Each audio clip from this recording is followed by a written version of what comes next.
Hello, everyone, and welcome to another conversation here on BTV 6 News, where today we are discussing the events of January 6th, 2021, in which several hundred Trump supporters and people from the MAGA movement descended upon Washington, D.C. in an attempted coup against the government due to ongoing stress about the results of the election. As always, I am joined by Allison and Kaylin, and the three of us will be discussing what has proven to be a very tense first 13 days of 2021, specifically the events of January 6th. So, I'd like to sort of preface this by saying I believe all three of us were working on that day at our respective jobs. And I did not find out about it until, my lunch break, and I turned on my phone and it pretty much blown up with all this information. Allison, I believe you were talking in our group chat that we have together about the event. And I just kind of want to know, what was your first impression of what had happened and what was kind of running through your mind at that moment? Because this is really one of those singular historical events that we sort of got to witness in real time via social media. So I just want to kind of get your respective first reactions of it. Um, well, I actually wasn't working that day. I was the night before I was watching the Georgia primary. So I'd been watching the news all night. So I woke up and decided to keep watching the news since I knew they were going to televise the event that was happening in Congress. So I woke up at like noon that day and I turned on the news and just like watched it while I was doing other things. And like suddenly, I can't remember what time it was, like they had to escort Mike Pence out of the session, and I was like, "What's going on?" Everyone seemed confused, and then everything just happened so quickly. I was like, "This is insane." And for the rest of the day, I was just like glued to the news, watching, the events unfold. I didn't necessarily get a first impression, but I was just like all day, like watching every story develop. And it was just so crazy to watch. I couldn't believe what I was seeing on my television. So that was my sort of first idea of what was happening. Yeah, I think for me, I was reading, or yeah, I was reading live updates on the Washington Post, and I was seeing all this stuff going down about how there were, hundreds or thousands of Trump supporters at Capitol Hill in Washington, D.C. They were having confrontations with the police. They were breaking into the building, and I sort of saw that, and I was like, wow. Um, Part of me was like, oh, I can't believe this is happening. Then part of me was like, oh, I'm not too surprised this is happening because this is exactly what Trump wanted to have happen. For months he was saying, oh, the election's going to be rigged. Oh, it's going to be fraudulent. Proud Boys, be on call. And that's exactly what ended up happening. The Proud Boys and the Trump supporters and the neo-Nazis and, the modern KKK, they were all there. We had people in Camp Auschwitz shirts. We had people in 6MWE, 6 million wasn't enough shirts. I mean, that's all horrifying. And it's actually humorous because, as far as I'm concerned, I don't think Trump is anti Semitic. I mean, his wife is Jewish, his son in law, Jared Kushner, is Jewish. I mean, President Trump is a lot of things. I don't believe anti Semitic is one of them. So to get back to the whole first impression thing, my first impression was, wow, I can't believe we're actually seeing this. But it was also, I'm not surprised we're seeing this because we knew this was going to happen for months. We knew a lot of people were going to be pissed off if Trump lost the election, and we're now seeing the result of that. Yeah, I also remember when I was looking at my phone and I was seeing this, I was like, this isn't happening. And that was like my first reaction. I tend to be a person whenever a major historical event happens, is just to be like, did not, no, no, no. But then I was like, oh, this is really, they're attempting to overthrow the government. And, just thinking back of what I've been seeing over the past few months, and even in the past year, as, the 2020 election was winding up. And, you know, as Kaylin, you were bringing up what Trump had been saying about this that he was going to say this was going to be a fraudulent election, and of course his base was getting fired up about it. And Allison, as you brought up, the night before was the Georgia runoff election, which also resulted in a Democratic victory in a state that had been pretty solidly Republican, I want to say, for 20 years about.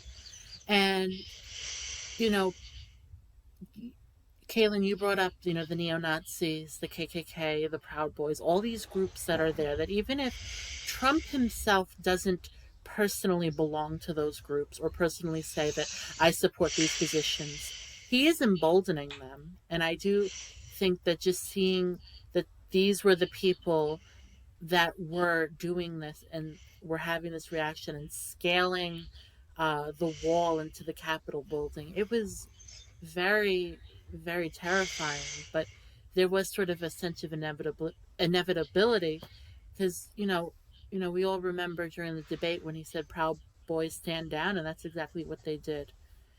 And you know, sort of this theme of election fraud, and you know, there's not just election fraud, but there's been this extreme conspiracy theory movement on the right that I think it's very crucial to discuss here, specifically the QAnon conspiracy theory. I'm sure both of you have heard of that. Um, Basically, it's a conspiracy theory that Trump is sort of this messiah chosen one here to restore order from this international elite that just wants to oppress like the common people and harm them for these nefarious purposes. And I just think that there's this disconnect between the things that Trump is actually doing and what he's actually saying, and this sort of uh, Masonic, uh, you know, divine archetype that they impress upon him. And I think that we really did see some of that explode on January 6th. Um,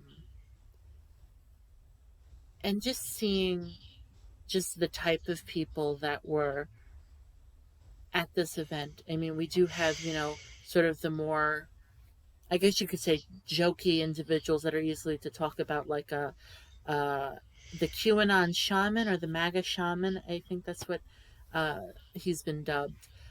Um, it's very interesting and very scary as well, just seeing how these people are presenting themselves as this sort of like fantasy, like that. He didn't look like something out of a fantasy movie, but he certainly looked like this is that same sort of, we're taking back from the oppressors. And, I think one of the things that has always stuck out to me about sort of the Republican and larger alt-right and just the right in general has been this very big sort of victim complex. And I was wondering if the two of you also had been seeing that on that day, of these people who are saying, we're actually the ones that are being stomped on by the government. And I was wondering if either of you had any input on that idea.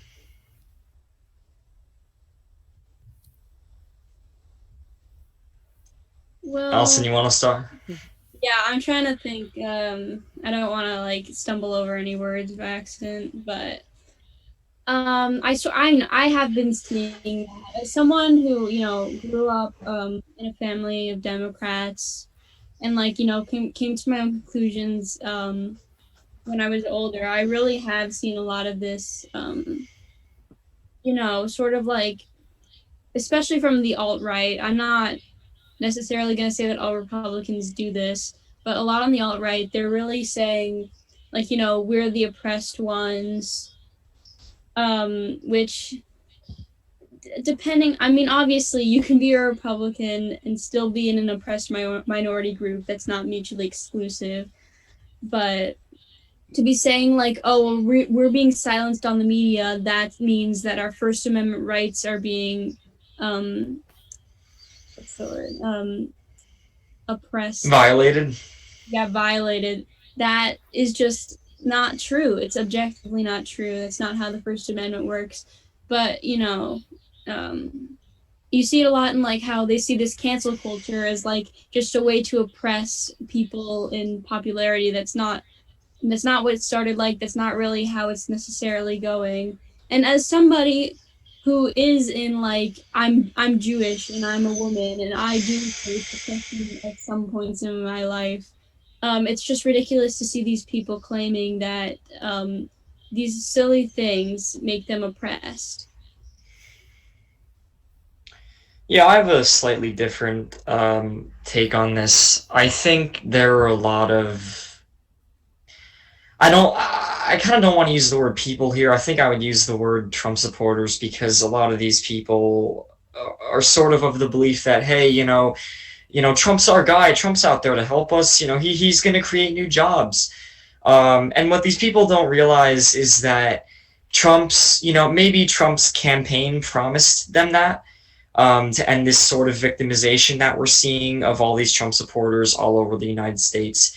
But what's really happening is that Trump used that campaign to, fire up his base and get them out to vote for him in the election. And I'd honestly say that Trump succeeded in that. I mean, we saw, 70 million something people vote for him in this election. That's a lot of people. I mean, that's what, probably a little more than 20% of the country still supports Trump. And that's after everything from the pandemic, and that's after people lost jobs and they lost family members, and people were surviving off of unemployment benefits and, the $2 trillion or however much money it was stimulus deal. Um, this victimization, goes a lot deeper than just, oh, we're having our rights violated. It's, you're taking away my freedom by asking me to wear a mask. This victimization has been politicized, and it's because Trump began this pandemic by saying, "Oh, you guys don't have to wear masks. Oh, COVID's not that dangerous. Oh, we have it under control." There, I agree with what you said, Allison, but I think there's another level of depth to this concept of victimization. I think we have to consider that a lot of it could have just been economic, but it's been politicized because of the way that Trump has treated these various problems. But that's just my 2 cents. Yes, I really think that both of you really hit some nails on the head right there, especially as you were saying that all these problems had been politicized, and it's not just a matter of asking you to do a service for your fellow American, but it's you're infringing upon my right to freedom. And it's also been very disheartening to see, um, these Trump supporters appropriating a lot of the uh, vocabulary and the turns of phrases from various social groups like, my body, my choice in terms of the mask. Um, I believe uh, there were a few All Lives Matter shirts and signs at this protest. Um, and it's very interesting because they are pretty much copying and pasting actual social groups and their terminology, and I just think it's bizarre that they're not able to see the humanity in actual oppressed people. And just sort of just seeing all of this, like, do you believe that um oh, what was I going to say? So the election, they believe that the election was stolen from them and that their voice has been thrown out. There hasn't been any sort of evidence of this happening, except for what Trump has been saying that, oh, X amount of votes has been thrown out uh, from this county in Georgia, and they threw out all these votes in Nevada. And I just think it's interesting because we also had Trump on camera, not on camera, but on a voice memo saying to an election official that I need you to find, I believe, 11 million votes. and there's such concrete evidence to the contrary of, the Democrats stole this election. And I was just wondering what you make of this sort of disconnect between actual tangible evidence that we can pull up and cite versus what someone just said to say it. And I was wondering if you had any input on that and sort of how it related to what we saw on January 6th when it sort of blew up. Yeah, I think what Trump has learned himself over the past, 4, 5, 6 years is that when you're a public figure of this magnitude, you really can say something. And if, especially in this base where a lot of them were against the media to begin with, you can really just say, distrust the media, listen to me, I know the truth. And what do they have to the contrary to that? They don't believe the media, so who else are they meant to believe? This really does feel like a ton of people have been convinced by the president that he's the only trustworthy source they can listen to. It's almost sad to see. Oh my gosh, I totally forgot what the question was. Oh, I'm so sorry about that. Just to repeat, the question was, what do you make of the sort of disconnect between tangible facts that we can go out and find versus what President Trump just says on his now deleted Twitter? And I had to put that dig in there. But and sort of what do you make of that sort of coming to an explosive point on January 6th? Yeah, so I was addressing it. I just forgot the question. I want to make sure I answer all the parts that I can. But it really is just like this idea that people don't know who to trust, so they find the only person that they seemingly can trust and they run with it. And until they start seeing the media as a valid source of news, this really isn't going to change very much, especially now that they don't have Fox News anymore either, which at the very least, though there was a lot of stuff mixed in, they were getting some news from Fox. That's not deniable. Like Fox publishes good news a lot of the time too. So I really just do think these people have nowhere else to turn. I think one of the things that Trump did best with his support base was he propagandized them. He basically convinced them that any election outcome that did not involve him winning was fraudulent, that it was rigged. Oh, the Democrats, they stole the election from us. They're threatening our democracy. And that's what Trump spent months and months before the election doing. He said, oh, I'm going to win this election easily. But Biden's not going to beat me. I'm going to win. And he convinced his entire support base about that, and he fired them up. And that's what we saw come to a head on, January 6th, when all these lawmakers and politicians were counting the votes to certify the results of the election. And we had thousands and thousands of people there who were there because, whatever the president says is correct because he's the president. It's propaganda, and it's propaganda at its finest. I hate to make the connection here to the Nazi regime, but that's what we were seeing that day. I mean, we were seeing people who had been brainwashed into believing what one person told them. And, to them it's, I'm following my leader's orders. I'm not sure how much of a guilt complex these supporters will have. But I do have to say, in terms of evidence, there were a lot of people who said, oh, the election was totally valid. It was totally legitimate. And they certified that on January 6th. They certified that President-elect Joe Biden was indeed the president-elect, and he will be inaugurated on January 20th. As of 12:01 p.m. on January 20th, Trump is out of office. We're going to get a new administration. We're going to get new policies. And no matter how much Trump tries to claim election fraud with, baseless evidence, it doesn't matter.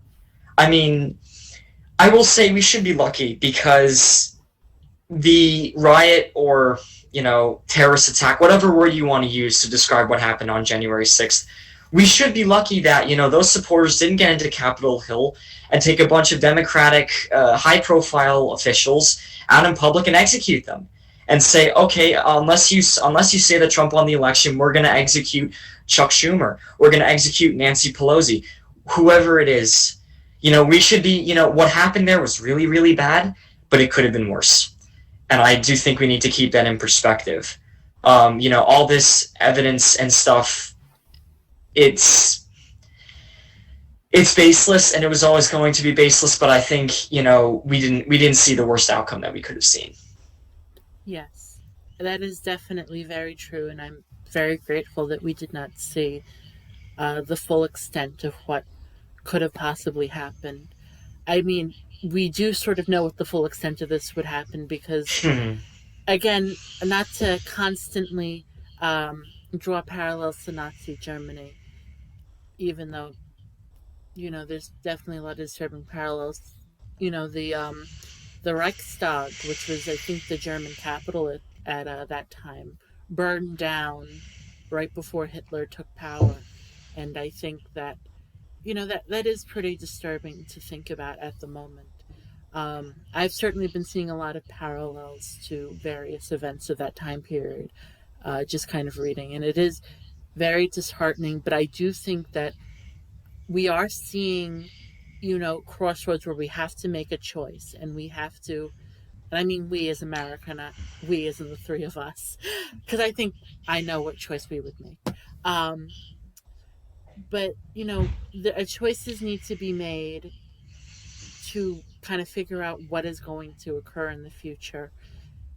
And one of the things that I thought was very interesting to see, and was certainly very interesting to my parents, especially my mother, I had a very long conversation about this with her, was seeing Mike Pence, the vice president, sort of, I don't want to say break up with, because that's sort of a more juvenile way of putting it, but, sort of break with, not necessarily break protocol, but sort of break with, the pattern that we've been seeing of him just sort of kowtowing to whatever the president did. And we've been seeing a lot of other Republicans condemn that sort of behavior.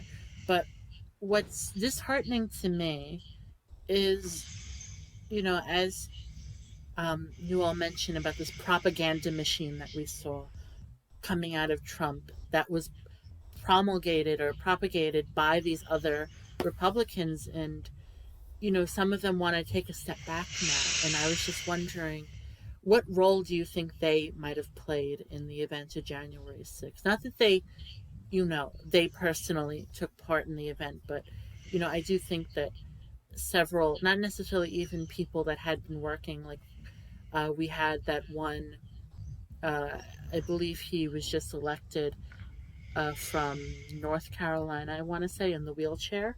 Yeah, Madison Cawthorn. Yeah, Madison Cawthorn. So a very, very interesting name. But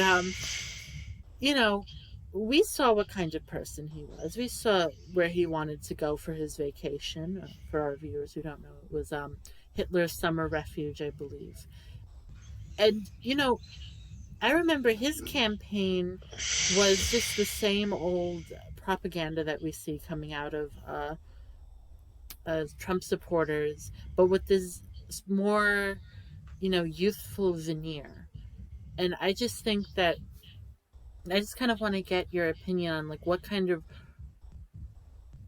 I don't want to say punishment, but what consequences do you see for these Republicans that have promulgated this or propagated this, and even what they're guilty of in the first place, because I do believe that they are guilty of quite a bit here. Allison, you want to start us off, or should I take it away? You can go. I'm still thinking.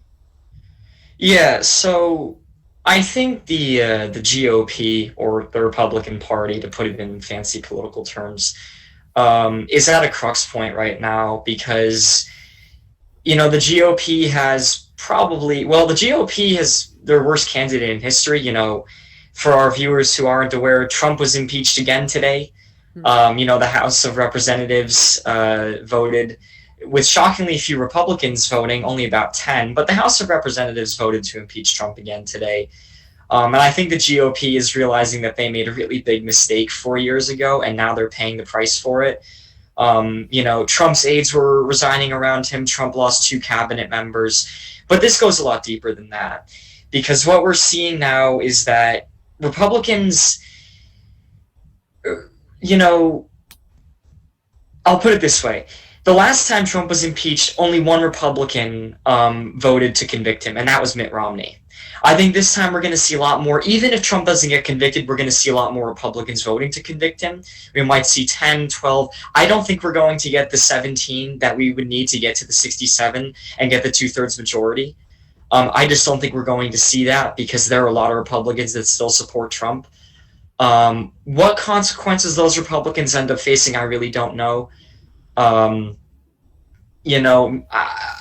sure hope they get I sure hope they get some kick in the ass because they now realize that, they promulgated it and helped Trump, maybe they didn't directly help Trump spread his message, but what they did do was they didn't shut him down. They didn't convict him. We didn't impeach him before, too long ago. So I think what we're seeing now is that Republicans are now beginning to understand just how bad Trump's presidency has been for this country and how divisive he's been.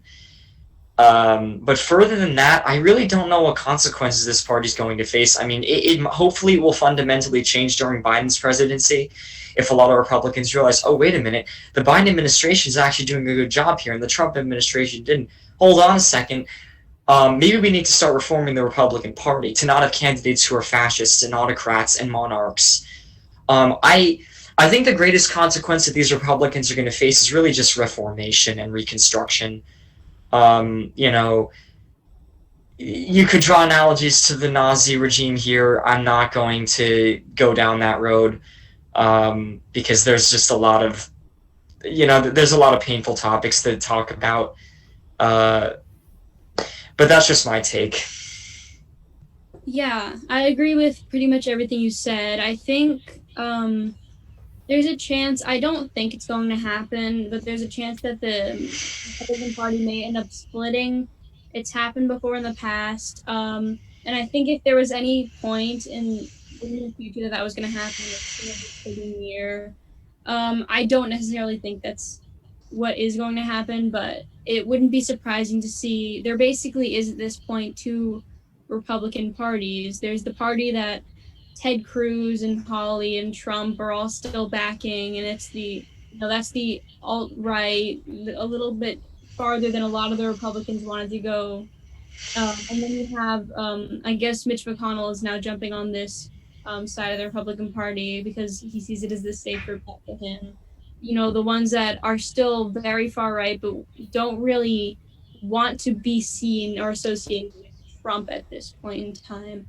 I'm honestly surprised that this division in the Republican Party didn't happen when McCain died and Trump called him a loser.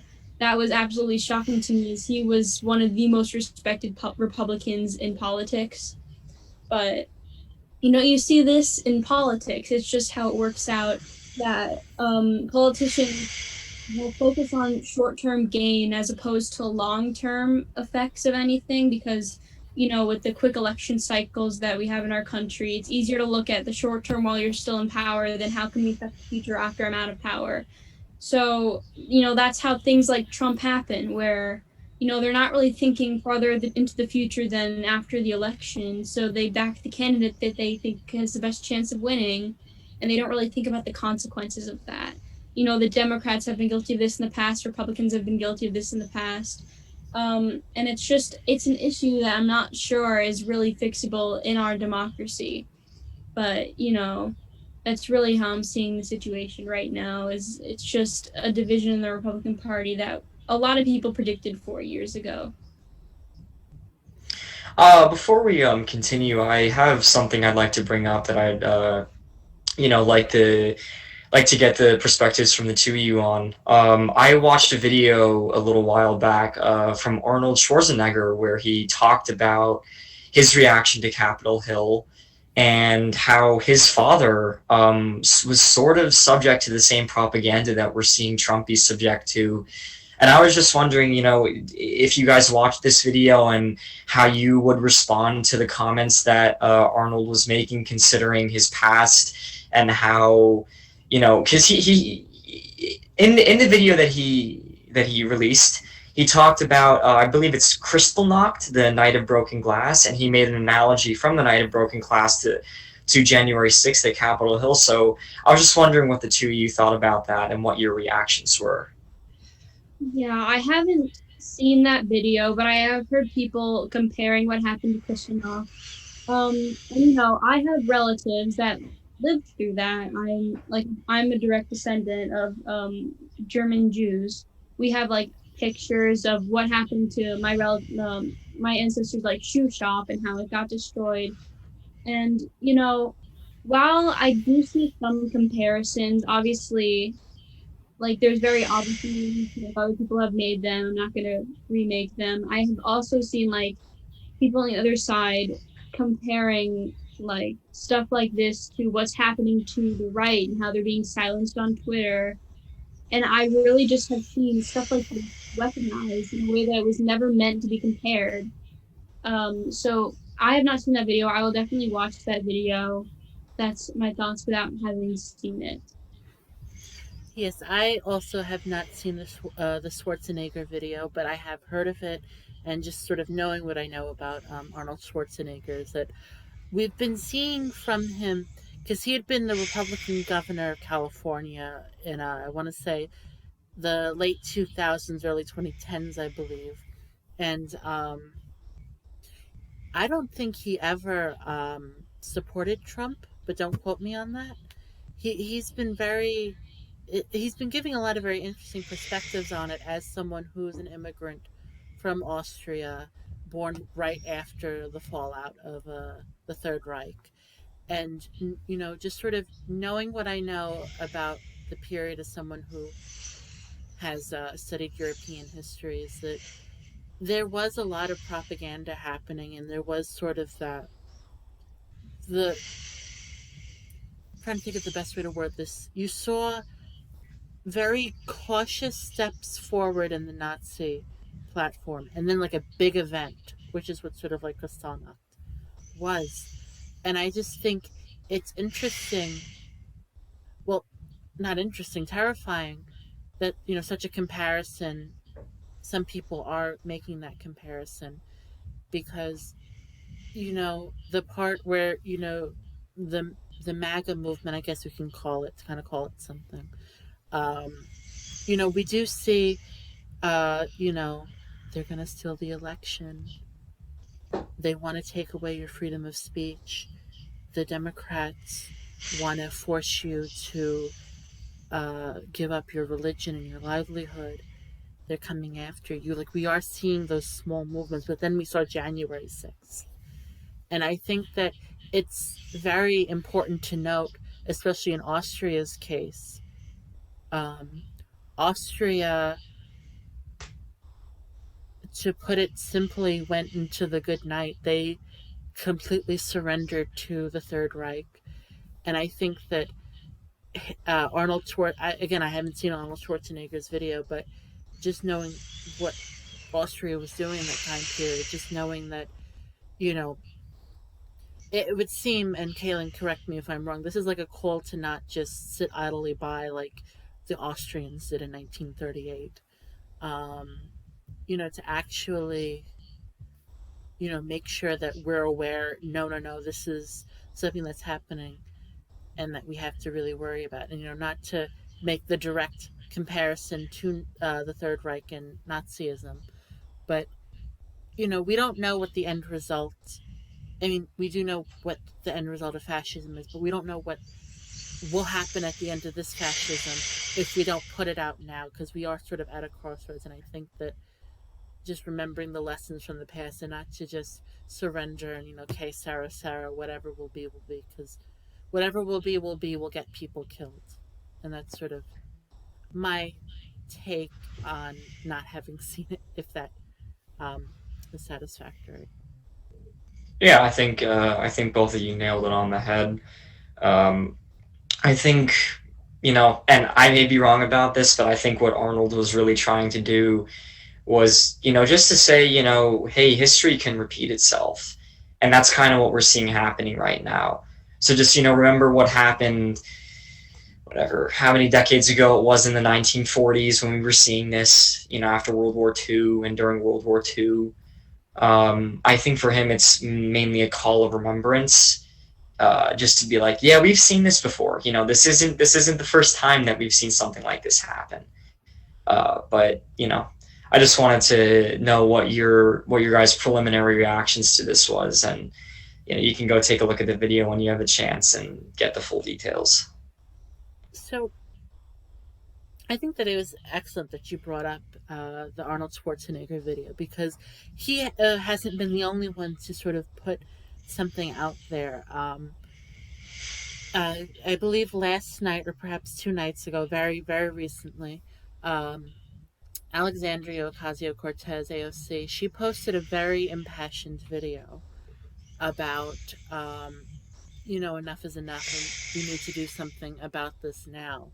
And, you know, she as one of like still pretty young in terms of the whole career, and just to see her, and I believe it was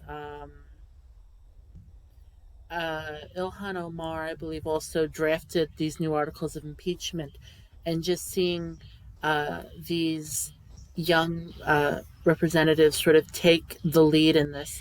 I think that's sort of where we're seeing that sort of break from history. We're seeing progressive, anti fascist lawmakers in our government refusing to, surrender and go quietly into the good night. And I think that is something to give us some semblance of hope. And I was wondering if you read through the articles of impeachment by Omar, or had seen AOC's video in the past few days, and what your sort of uh, opinion or reaction to that was.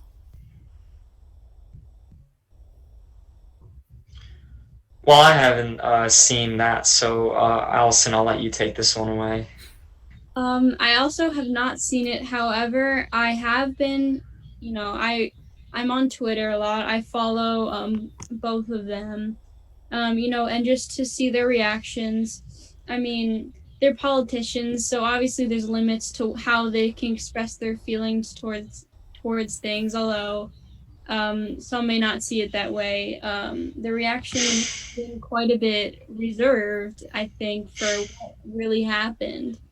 Um, but it is nice to see a lot of the younger members of Congress, stepping up. Especially, like, we just saw John Ossoff is going to be the youngest member of the Senate once he gets inaugurated. So I really do think we're seeing a lot of people realize, hey, these older politicians, they're they can't really keep up with America. Like, at some point, the baby boomer generation, which is I'm not sure if they're the majority of America right now, but this overwhelming population of people over the age of like 60 is going to become smaller as everyone ages. And we're not going to want to see like representation of anybody like that's not gonna, you know, I just said representation like 5 times in the sentence. Represent America. And old white guys at some point is not going to represent America anymore. So, you know, that was I have not seen that video though, and I will watch that video too. Yeah, as you can all see, we like to give each other homework here on the old show. But even the congressional district I live in, we also got a new representative, Jamal Bowman, and he's even seeing his response has also been hopeful to me. But Allison, you brought up an excellent point that I do just want to sort of just say: do not stand politicians. That's Yeah. that's something that I think we've all learned from the past 4 years. I'd venture to say maybe don't stand anyone, but that's getting a bit off topic. Well, I think my response to your question would be a little more, I don't know, based on just history. In terms of these articles of impeachment, as far as I'm concerned, Trump is the only president ever to have been impeached twice. I think there were a few presidents who were impeached before him, Mhm. not that many, but no president in American history that I'm aware of has ever been impeached twice. And that's important because it goes beyond, oh, Trump's the worst president in American history. It goes beyond that.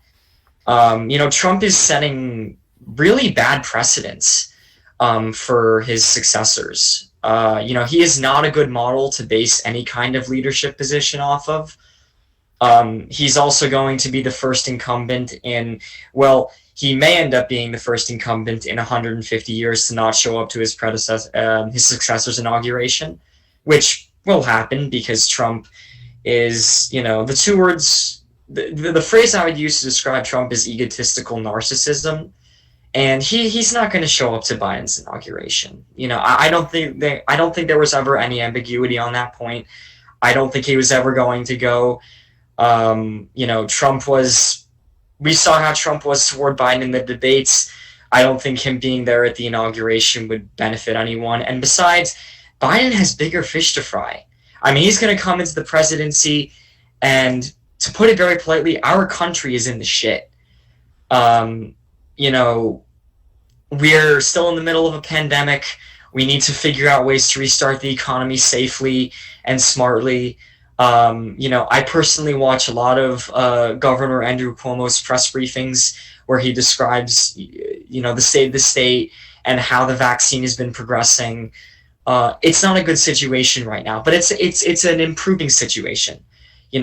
Vaccine is being distributed across the U.S. We're going to get to herd immunity. Yeah, I know I've gone a bit off topic from the articles of impeachment, but my point here is that hopefully, the political response to Trump's administration with him being impeached twice, I believe is the correct one. Whether or not he gets convicted, I don't know. I don't think we're going to get that 2/3 majority. The point is that I think the administration following this one is going to set a much better precedent and is going to be a really good model. That's what Biden is, setting himself up to be, and I really do think he's going to live up to that expectation. But if I can, I will definitely take a look at that AOC video. Yes. I think that you brought up an excellent point about sort of the precedents that Trump has been setting in his term as president. And I also like how you brought up not saying, "Oh, he's the worst president." And I think that we had been kind of living in I don't want to say in a society because that's just very cliche to say we live in a society.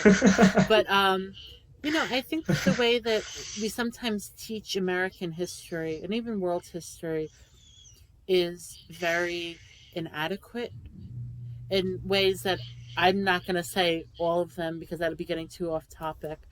But we do kind of live in a time where, until fairly recently, we don't like to think, oh, we're living through history.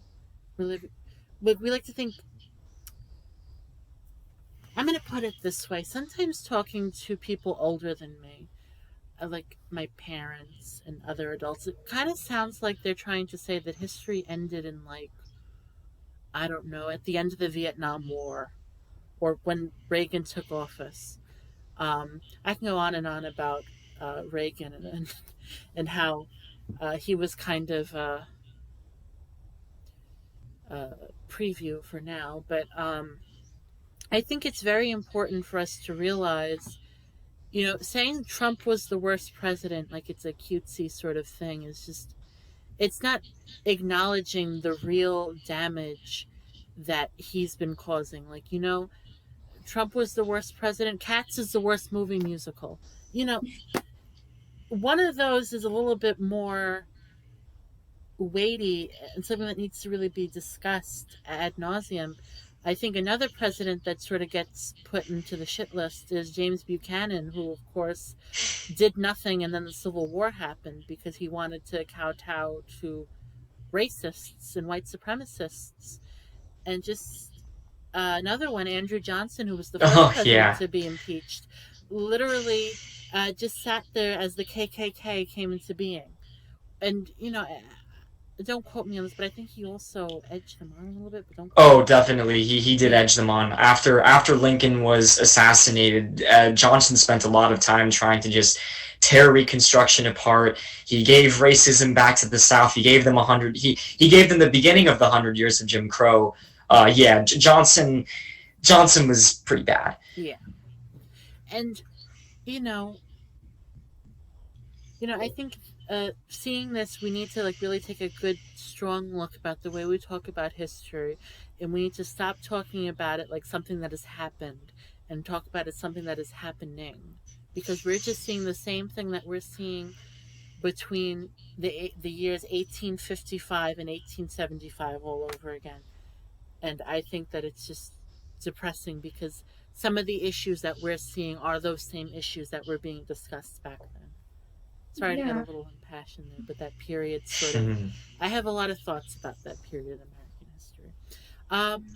But to sort of, mm,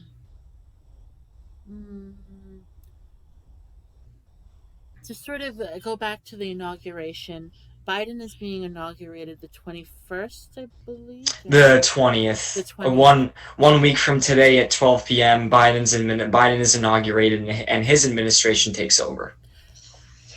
I believe I read somewhere that he does not want to change any of the ways that it's being held. He wants to keep it as the standard ceremony at the Capitol as it's always been. I don't know if either of you had heard that, but from last I've read, that is where kind of the incoming Biden administration wants to do it. And I don't think that we should be doing any doom and gloom here, but there's something kind of scary about that. And I was just wondering, do you think that this is the last time we're going to see this, or do you think that we're going to be seeing more things in the next week and beyond? Because from what I've seen, I think we will be. And just going off of what I know about the QAnon conspiracy theory, I have a very good friend who uh, studies them very closely, and part of his activism is dismantling that. And I think that they do have other things planned coming up, and I was just wondering what your impressions of that were. Yeah, they absolutely have stuff planned. I can't remember. There were dates that were floating around, like the 19th. There was one before that I can't remember. Maybe the 17th was it. There's probably going to be people there on the 20th.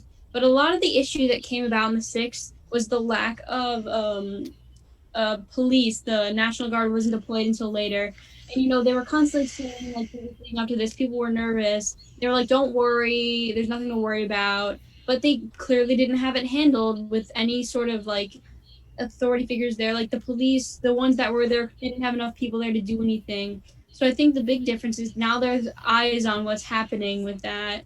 And we're going to see higher security at every single event after this. We're going to see, or at least until this dies down, we're going to see increased what's the word, action. There's a better word for that. Action from the Washington D.C. police. Maybe the National Guard will be deployed again, specifically for the 20th. Probably not those other days that were floating around. But I really just do think the biggest issue with how the events of the 6th came about was that there were just not enough people there to keep those rioters from getting into the Capitol. Yeah, I completely agree with that. I do know that supposedly there are going to be 15,000 National Guard people there for the inauguration. That doesn't even include, law enforcement, police officers, FBI, Secret Service agents. What really needs to happen at the inauguration to ensure that there actually is a peaceful and smooth transition of power is there just needs to be an overwhelming show of force. We need to tell these Trump supporters and QAnon people and neo-Nazis and modern KKK, back off. Don't come near this. Back off. Keep your distance. Let this transition of power go smoothly. Let us get this guy into office, and don't mess with us, and don't mess with him even when he's in office. Leave him alone. Your president lost. He's out. He's done for. But there's a bigger issue here, which is there's now, evidence that's been surfaced that some of the police officers may have tipped off some of these rioters, like told them weak spots, blind spots where they could easily get into Capitol Hill. We don't know exactly what it was, but this is something I've been discussing with my parents. There has now been evidence to suggest that, some of these people in riot or SWAT gear at Capitol Hill may have just helped these people get into the Capitol. And that's really, really bad.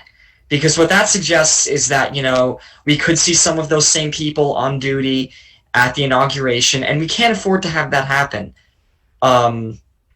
But I also think, talking about the note of, Biden saying, I don't want to change anything about the way this goes, I have respect for him for that. Because what he's showing there is that he's not intimidated by these Trump supporters. He'll show up there even if they're there, and he's not going to run and hide. He's not going to cower. He's going to say to them, you know what? I'm the president-elect. This, the federal government is going to be under my control. Don't mess with me. And if you mess with me, I'll mess with you. And I respect him for that. We need a president who's willing to stand up to those people and be like, you know what? It's my turn now. I definitely think, to answer your original question, Ryan, we are going to see Trump supporters at Inauguration Day. I think that's inevitable. I think there's a lot of people out there who believe that, Trump was coerced into making that, video condemning us. He was forced into it. We have to save the president. I think we're going to see those people again. I don't think Capitol Hill is the only assault they're going to do on our democracy. I think we're definitely going to see them resurface. I will say, I saw someone who ran for school board at my high school. It was when I was going there. He was there, and I saw on a Twitter, like a FBI Twitter post, his face was on there. Because he posted about it on social media or something.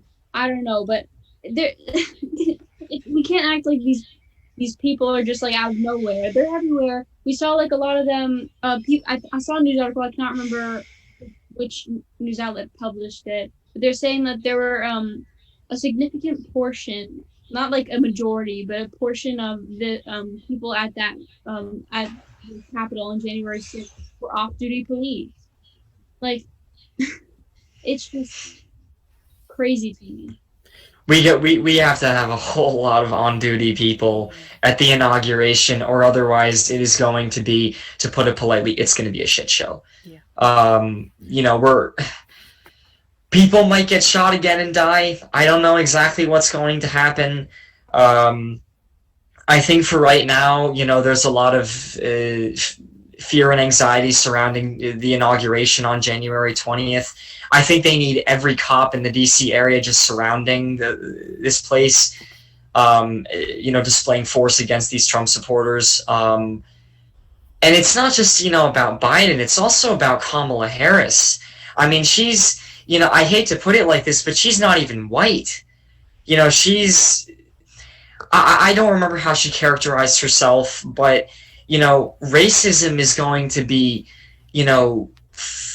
on fire when she's being inaugurated, or she's being sworn in as vice president. It's going to be really bad. It's going to be bad enough when we have, an old white guy being inaugurated. It will be much, much worse when we have a colored woman being sworn into the vice presidency. It's going to be really, it's not going to be a fun day. It'll be a great day for all of us who support her, but it's going to be a tough day for the cops and the National Guard and the Secret Service. Yeah, I just, knowing, and not to quote a meme here, but like, going back to tipping off what Allison, you were saying about the Capitol Police tipping off, where the blind spots are. Why don't you ever see cops at these protests? Why don't you ever see Miley Cyrus and Hannah Montana in the same room? We do have to contend with the fact that law enforcement and the military has a tendency, I don't even want to say has a tendency, has an actual legitimate full on problem with attracting a certain section of the American population who don't want to see a woman of color inaugurated as the vice president, who may or may not, I don't want to say every single uh, cop in this situation is part of the KKK, but we found out over the summer that, some of these police officers had ties to the Klan. And, you know, I think going forward, we need to see better oversight of these groups and better making sure these groups get shut down. I don't think these groups should exist past, if these groups still exist in 2025 when uh, either Biden gets sworn in again, which may or may not happen, or we get another president. If these groups aren't gone by then, I just don't know what to think at that point. Um, I think slowly but surely they're going to be weeded out as their mindsets get more antiquated. I think a lot of society is sort of coming to this turning point of social injustice and social inequality. And I think at some level, even if it's 1% down a year, eventually we're going to see these groups cease to exist. I hope we see a lot more tolerance in society. I really do, because we need that right now, and that's something that Biden has emphasized strongly. It's something that the governor of New York State, Andrew Cuomo, has emphasized strongly, um, which is relevant to all of us as Binghamton people, because Binghamton is in New York State. The policies that Cuomo puts in are going to be policies that affect our lives. Um, and I sure hope that one of the things that Biden's presidency does is just ramps up the supply of the vaccine and gets us to herd immunity over the summer or the early fall, so that senior year can finally have some semblance of normalcy. And I hope Biden's presidency also starts weeding out all these hate groups, like QAnon, like you were saying, Ryan. But I think that entirely depends on how much initiative the people who are fighting these groups are willing to take. Um, and I think a lot of it is going to come down to the response of Biden's administration to them. yeah, I definitely think that we do have to kind of see what Biden's response uh, as a response as president, because of course he has responded already, but his response as president to these groups that can't go back and pretend that they're relics of the past. They're here and they need to be dealt with, because we don't know what they're going to do in the future, and it doesn't look sort of pretty. And I don't want to end this on that sort of very very somber note of oh no, but I think that um, Joe Biden and Kamala Harris, Joe Biden in particular, he may not be the president we all necessarily wanted, but he is going to at least start the work and the healing of making sure America will be in a better place and truly take its place as, you know, I don't want to say a leader in the world, but as a functioning country where the people are taken care of and the people are able to live their full lives. And after Biden, if we do get a Kamala Harris presidency, I know that she will only take that even further into realizing that. And so I think that I just kind of want to end it on that sort of hopeful note, because I think, you know, we talked about a lot of tense things this evening, but I think it's good to remember that now we can look to the future a bit, kind of keep one foot and what happened on January 6th as we're looking forward to make sure that we never forget. I know that's another cliche about these trying events in American history, but not to. But I think, in comparison to other American events in the 21st century, I think this is something that we should hashtag never forget. Yeah, I completely agree with that. And just to, sort of wrap up my portion of this, I'm really glad that you brought up the point, Ryan, of sort of that Biden is not the perfect presidential candidate. We probably could use someone a little different from him, but there's an expression that goes, beggars can't be choosers. If we beg to get Trump out of office, we may not get to choose who, replaces him. And I think Biden's a really good replacement, but I like the fact that you bring up that point, and I think we all need to keep that in perspective for the next 4 years of our lives. I have nothing else to add. It's okay. We had a very fruitful discussion, and I hope all of you join us again for our next discussion, which might be on something a bit lighter. If we have something prepared coming down the line. Absolutely. But as always, have a wonderful evening. Put your thoughts in the comments below, and we'll see you in the next one.